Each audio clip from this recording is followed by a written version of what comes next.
কঠিন থেকে কঠিন বিপদগ্রস্ত মুসলমান যদি ইশারের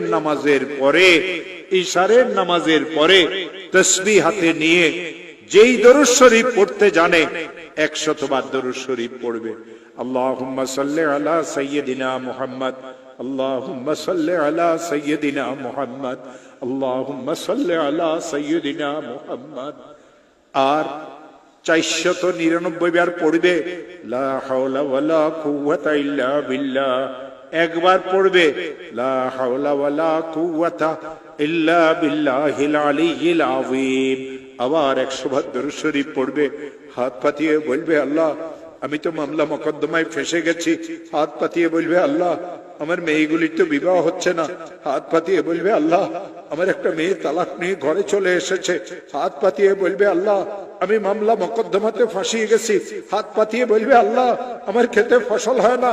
হাত পাতিয়ে বলবে আল্লাহ আমার ব্যবসাটা অচল হয়ে গেছে। হাত পাতিয়ে বলবে আল্লাহ আমি সন্ত্রাসীদের দ্বারা কবলিত। হাত পাতিয়ে বলবে আল্লাহ আমার ছেলেটা তো বিদেশে গিয়ে ফাঁসিয়ে গেছে। হাত পাতিয়ে দিয়ে বলবে আল্লাহ আমার আরেকটা ছেলে তো অনেক খারাপ হয়ে গেছে, আমাকে মারধরও করতে চায়। মাওলা তুমি আমাকে বিপদ থেকে মুক্ত করে দাও।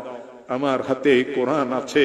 দেওবন্দ মাদ্রাসার একজন বড় মুহাদ্দিস হযরত মাওলানা মুফতি আমিন সাহেব পালানপুরি, তিনি আমাকে আমল শিখাইছেন।